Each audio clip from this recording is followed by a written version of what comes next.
In today's show, has Chauncey Billups done enough during the second half surge to earn a contract extension with the Portland Trail Blazers?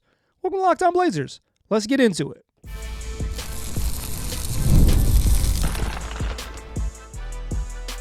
You are Locked On Trailblazers, your daily Portland Trailblazers podcast, part of the Locked On Podcast Network.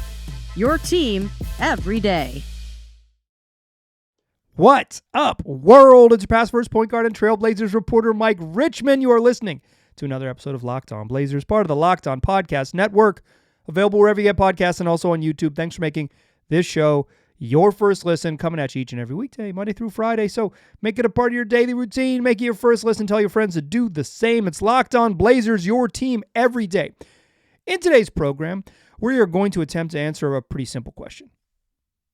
Has Chauncey Billups done enough in the second half of this season to earn a contract extension with the Portland Trail Blazers? A fairly simple question with a fair bit of nuance behind it to get to what seems like a reasonable answer. I will try to walk you through the logic. In fact, I will walk you through the logic. Join me in today's program. Plus, we'll do our daily check-in on the Blazers play-in hopes. That took a hit. They took a hit on Monday evening. You are listening to Tuesday, March 24th's program. I appreciate you listening. Let's talk about Chauncey Billups. I kind of think the fact that this is his best season is undeniable, without controversy and shared by everyone. This is his fourth year in the league, fourth year with the Trailblazers. He was hired to take a good team to new heights. That has gone out the window. He is now coaching a young team, and he is taking them to an area that many of us did not think they would either be able to capably with their talents or be interested with their goals. And yet here they are in the final 10 games of the regular season, chasing a play-in spot with at least a somewhat reasonable chance to do so. I don't think finishing 10th in the conference is a great accomplishment, but the way the Blazers have played in the second half of the season and the sort of sustainability with that they seem to have strikes me as something that is easy to appreciate. You can, whether they're for organizational goals align with yours, I think is a totally different thing. And you could say hey, they should have done it differently. And I probably would agree with you. But I think they have played well enough to say hey, they might not be faking it, right? This isn't one of the really good teams, but clearly they're good enough to handle business, et cetera, et cetera. So I think they're, without controversy, and maybe just objectively, this is Chauncey Billups' best season. Objectively, I'll just say it. Objectively, why hedge? Objectively, this has been Chauncey Billups' best season, without a doubt. The Blazers on the season are 16th in defense, right around league average. They were briefly 15th, but they've slipped a little bit last couple weeks. But since January 19th, that's game 42 against the Chicago Bulls and beyond, which is kind of when the season flipped.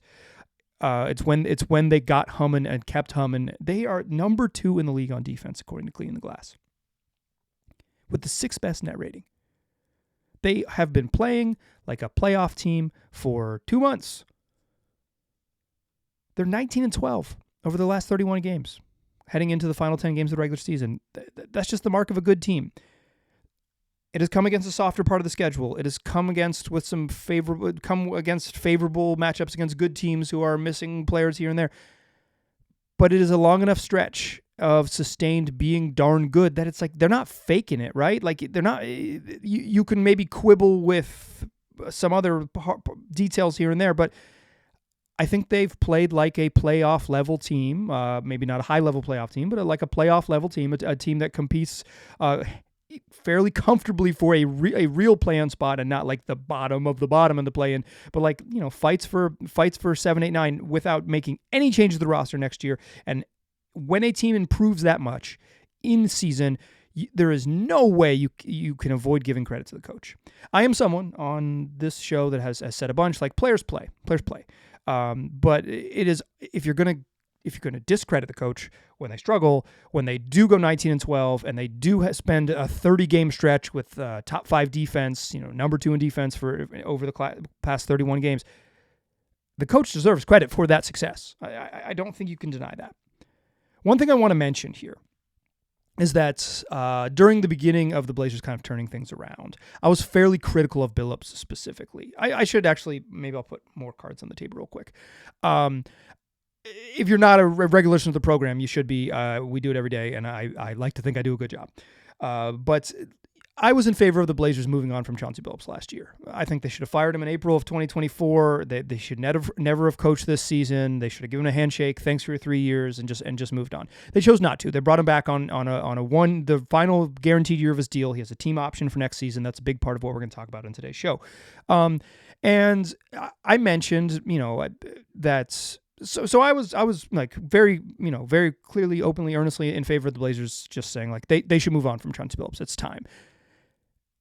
And when they got on the right track and started winning games in January, I was pretty critical, openly critical here, that I felt like Billups was coaching in a way that didn't align with the organizational goals. And I placed that at the feet of Billups. And I will say that based on the conversations I have had with folks in and around the organization over the last few weeks, 10 days or so, I got to tell you, I don't think that's Billups. I think that's organizational wide. I think the front office and the coaching staff said, we are going to try to win now. You can read into that what you will. I know the way I think about it. If all of a sudden the front office and the coaching staff seem like they're going to try, they want to win. To me, that seems to come from someone, a boss higher up in the world. But based on some conversations I've had, I think this is. The front office was invested in them winning games as well. I don't think Chauncey went rogue as a lame duck coach. I was wrong about that. Or at least the amount of blame I placed on Billups was unfair to him. I mentioned a lot, the phrase I would use is organizational alignment. They were aligned. They are aligned. This is, for better or for worse, the goals of the organization. And I will say that Billups' probably best strength this season has been getting the team to buy into his vision, right? Once they kind of got rolling, and part of the reason I was critical about organizational alignment is because when they took off, started to play a lot better, they moved Shaedon Sharpe out of the lineup, and it worked right away. They were all of a sudden way better on defense. They were just playing bigger, more big minutes with Jeremy Grant and Toumani Camara and Denny Avdia all on the court at the same time, playing that big front court next to Anthony Simons, and first it was DeAndre Ayton before he got hurt. But it was like, is that the long-term organizational goals? Is bringing all three of your most recent draft picks off the bench? Like, does that line up with the larger organizational goals? Like, and by draft picks, I mean lottery picks. And it seemed a little bit weird to me, but it worked for Billups. It worked, and guys bought in, and they defend at a high level, in part because they have some talent, defensive talent, in part because I think they're just like, you bench Shaedon Sharpe because he's not defending. I think Sharpe has responded fairly well to that. Scoot Henderson has I think improved a lot as a defender in year 2. To some extent, you have to give credit when these guys improve based on a style of coaching. Even if you don't agree with that style, it's like, yeah, it worked. I would have done it differently, but it worked. Or, shoot, when I coached Colbreth Middle School, shout out to the Cougars, we would have done it a little bit differently, but it would have worked. This works with the Trailblazers. And I will say, Billups getting guys to buy in a season that has not been all hunky dory is an important, is a feather in his cap. Billups told us at one point this season, us being the assembled media, that there were times this year that Jeremy Grant was pretty frustrated with his role in the situation. And Billups didn't use Grant's name specifically when he was kind of talking to us, but it was abundantly clear to me that he was talking about Jeremy Grant. And I will say, based on my conversations with Anthony Simons at points throughout the season, particularly kind of around the midway, in early January, Simons was pretty frustrated with the way the season was going and his role and how he was kind of just the whole fit of the roster and the plan and the vision. There were moments when I think Anthony Simons was pretty frustrated. I think he's certainly in conversations I've had with him, he was pretty clear in sort of the frustrations that he had when he was in a story that was in The Athletic in early January before the Blazers kind of turned things around. Those are probably your two best players, or at least perceived two best players coming into the season, who kind of probably weren't having great vibes the whole time, and Billups has kept this thing going. And the players, for the most part, play hard. There have been times, even when they've been good during this stretch, like early in the season, there's sometimes they got thrashed. They lost 14 of their first 28 losses. to begin the year were by at least 20 points. Certainly they got thrashed a handful of times. They lost by 40 at home 2 times early in the regular season. But, since the turnaround in January 19th and beyond, they've had some nights where they've got their butts kicked, to be certain. A loss in Oklahoma City comes to mind, a couple games in Denver. They've played against good teams, and they had a stretch where they lost, 10 straight games against teams above 500. It's like, when they've played some good teams, they've kind of gotten handled, right? It's like, oh, yeah, that's those teams are better. But then they've hung tough with some teams. For the most part, I think they play hard. That speaks to kind of the buy-in that Billups has received. And I think more than anything, if I were to say things like a feather in Chauncey's cap, as long as we're passing feathers out, this team kind of fits the identity that he has spoken to. He wants to be gritty and tough and the type of team that you don't want to play against. And I think the Blazers are, when they're playing their best basketball, exactly that. They are aggressive in hitting ahead in transition and trying to play fast. They're physical on defense and gritty. And they've got Tumani Kamara taking charges and flopping all over the place. They are a team that kind of embodies the spirit that Billups has always preached and never been able to execute as a coach. So those are kind of all, that's a kind of a check-in on temperature check. If you're looking for a deeper dive on my thoughts on Chauncey Billups, back on February 19th, I believe in your audio feeds, February 18th, and in the video feed on February 19th, it'll be linked in the episode description for this episode, both the audio and the video feed. I did a deeper dive, a whole show on Chauncey Billups, 30 minutes on what I thought his strengths and his weaknesses, and if the Blazers were to move on, some possible coaching candidates that could replace him. That's in this episode description. I'm not going to go through all of that again, but I want to talk about kind of where they are and the truth about Billups. And part of the truth about Billups is that he's entering this offseason with 10 games remaining with a team option for the 5th year of his contract. It seems to me to be outrageous that we run this back again with another lame duck season. But let's try to answer the question now that we've kind of taken the temperature of what Billups' successes have looked like and why he has earned a seat at the table to discuss a contract. Let's just try to answer the question. Join me in that second segment. Has Billups earned a contract extension with the Blazers? Join me in that second segment, won't you? First, though, let's talk about Monarch Money. You ever look at your bank account and you're like, hey, where did the money go? Dining out, online shopping, entertainment, you can lose track of the hard-earned money that you got, or the soft-earned money that you've got, I guess, and that's where Monarch Money comes in. It's your personal CFO. And giving you full visibility and control over your finances. Monarch Money isn't just a budgeting app. It's a complete financial command center. You can track all your accounts, investments, spending all in one place. So stop just managing your money and start building your wealth. It's a good way to categorize all your expenses. It's a good way to say, these are my long-term goals. How can I track my spending and check in on my finances on a regular basis to achieve those long-term goals? You can get all your personal accounts in one place, linked up. You can make those goals clear. You can have all of your money and your financial decisions pointing towards those goals. You can stay on the same page without the stress. So control your finances with Monarch Money. Use code LOCKEDONNBA at monarchmoney.com for 50% off your first year. That's monarchmoney.com. And the code is LOCKEDONNBA for half off your first year. All right.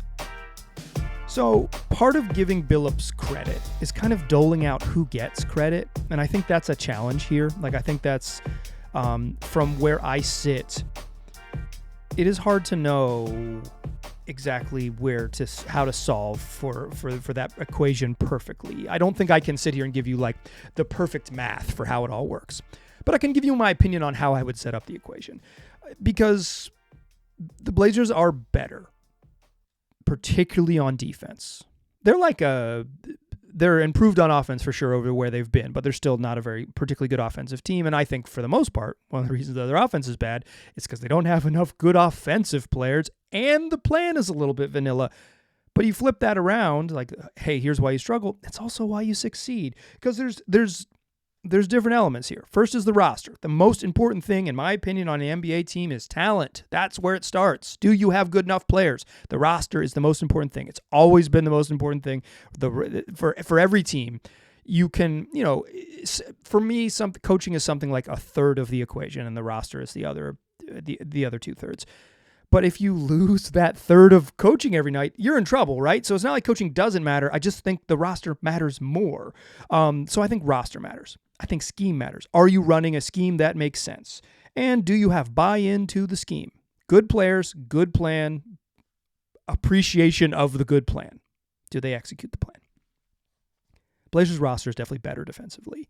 I think Tumani Kamara has taken a leap. Who, if you want to credit that to Billups, feel free to do so. If you want to credit that to Tumani Kamara just being a second-year NBA player, he came in as a pretty darn good defensive rookie, and he's just continued to get better. Sure, like I don't feel the need to sort of dole that out and how player development works. Choose your own adventure there. Denny Avdia is competent defender. I think he's a positive defender. He hasn't been great, but honestly, he's taken on such a load offensively that I think he's had to take a step back from early in his career when he was an awesome defender. That just happens. Guys don't have energy for both, and I think because Avdia has taken such a higher usage role offensively, his defense has slipped a little bit. He's not a bad defensive player by any means. I think he's just a straight up good one, but I think early in his career when he was just like parked in the corner watching the Wizards play, he could be an elite defensive player. He looked like an elite defensive talent.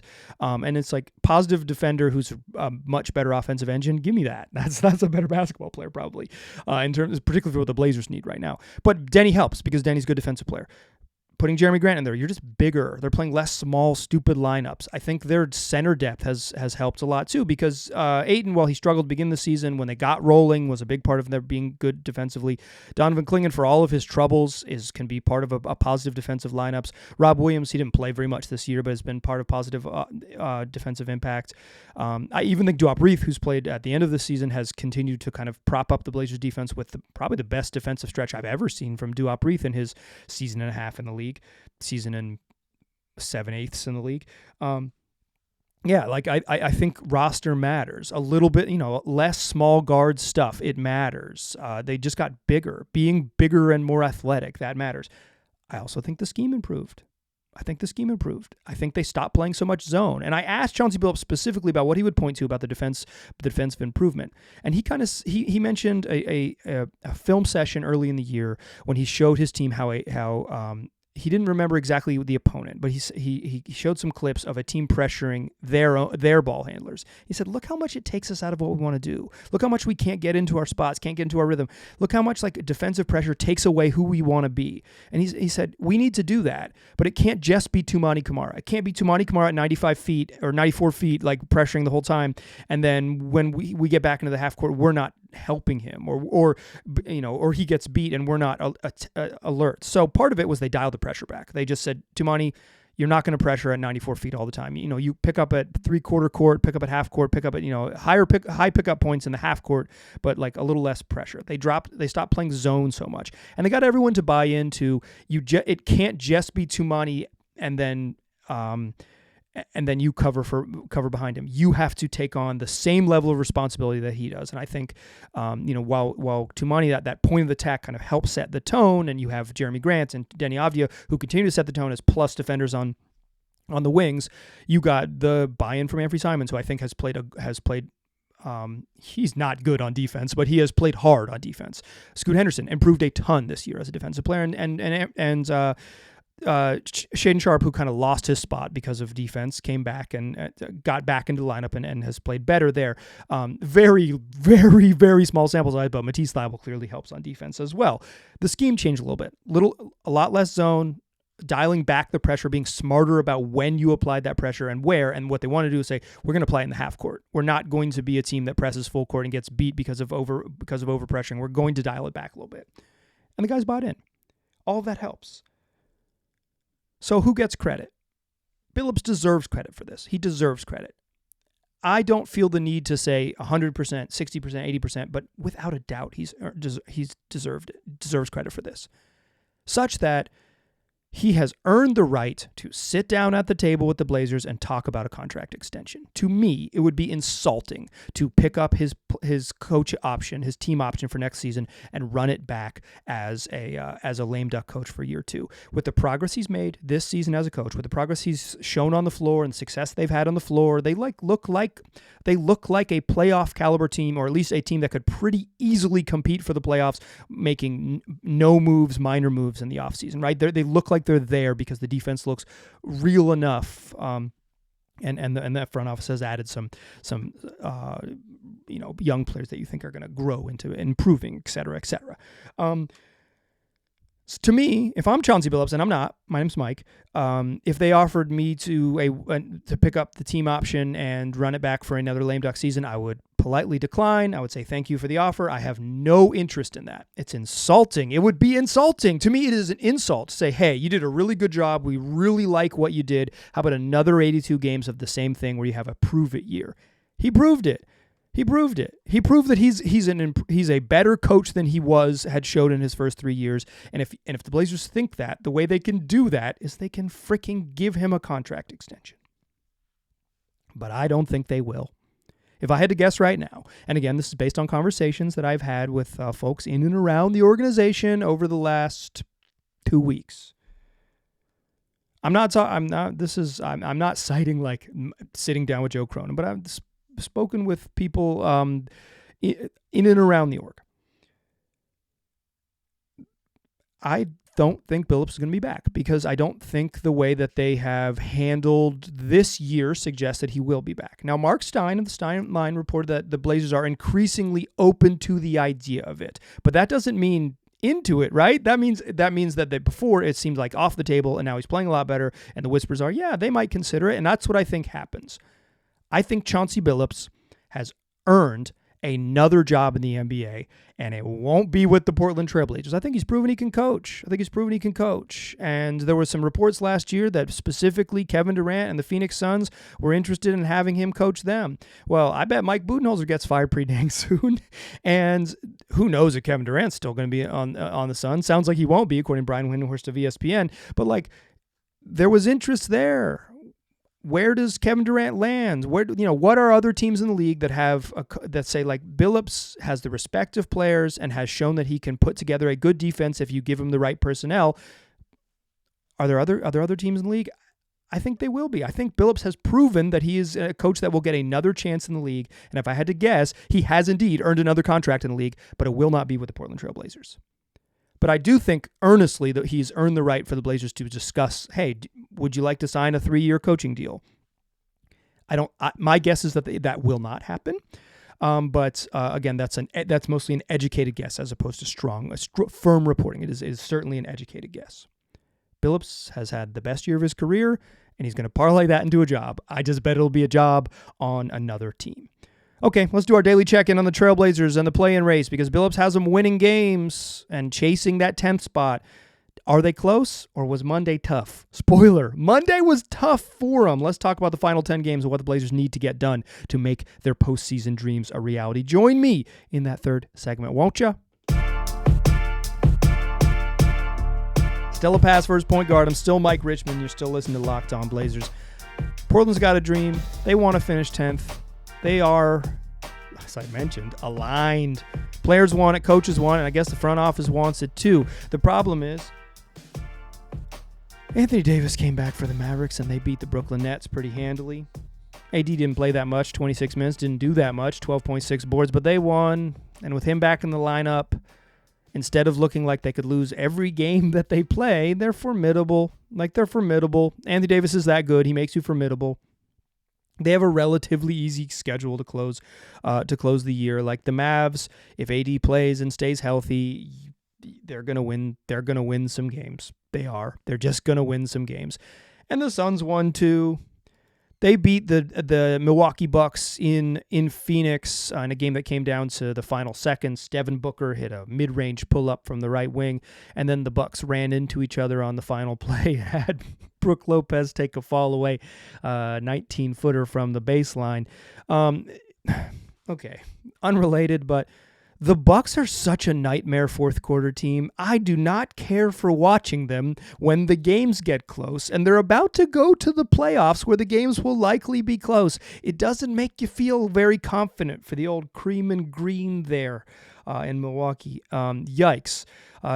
Shout out to Cream City, but extremely yikes. Their crunch time, decision-making, offense, everything is just... It's tough. It's tough. They did not have Damian Lillard in the loss to the Suns, but they still ended up losing, and the Suns have now won 4 in a row. They're 35 and 37. The Dallas Mavericks are 35 and 37. They're 3 games ahead of the Portland Trailblazers, but as detailed on this program last week, become an everyday or listen every day. You'll already know the deal. The Mavericks and the Suns have the tiebreaker over the Blazers. They both have head-to-head tiebreakers over the Blazers, and in a 3-way tie situation, they would also beat out the Trailblazers due to record against Western Conference teams, and as well as the first head-to-head tiebreaker is or first tiebreaker for single teams is head-to-head. For multiple teams, it's conference record. Conference record is also the tiebreaker for if the head-to-head is even, like it is with Phoenix. So Phoenix is they're just gonna do it. Like the Blazers are going. I don't know if they're just gonna do it. There's 10 games remaining in the regular season for all 3 of those teams. The Blazers need to win 4 more games than Phoenix and Dallas to finish 10th. Not just one of those teams, both of those teams. I think realistically, you're talking about the Blazers going 8-2 over their final 10 games and getting a little help. That's how you find 4 more wins. Because like if you say, okay, well, Phoenix stinks, maybe they'll go 5-5. You gotta go 9-1, right? I just think the window is really, really, really, really tight for the Blazers. They're walking down a very, very narrow path. I think they need to go 8-2. I'm not even 100% sure 9-1 gets you there. And there is a world where going 10-0 doesn't get you 4 more wins if the Suns go 7-3. 10-0 gives you a real puncher's chance. 9-1 gives you a pretty darn good shot. 8-2, I think, is the worst record you could have in the final 10 games and have a chance to get 4 more wins than both Phoenix and Dallas and to get in and to get into the play-in. The Spurs have won 3 in a row and are effectively tied with the Blazers in the standings. They could conceivably be in the mix as well, and I think it's time to watch the Kings. I think the Kings might fall out of the play-in. I think there's a decent chance that both Dallas and Phoenix finish in the play-in 9-10, and Sacramento tumbles out of the play-in race. The Blazers they play Cleveland on Tuesday, and then they head out to play the Kings after that to begin a road trip. That's a pretty big game, Sacramento and Portland. If Sacramento's going to hang around, and if the Blazers are going to have a chance, that's both teams have to win. That is a meaningful March basketball game for both of those teams if they have play-in aspirations. First, though, the Blazers will have to play on Tuesday evening the Cleveland Cavaliers. I'll be in the building, so the next time you hear my voice, we will discuss that game and everything that goes with it. Tell your friends about the program. Tell them they can get it wherever they get podcasts and also on YouTube. I appreciate you listening. I'll talk to you soon.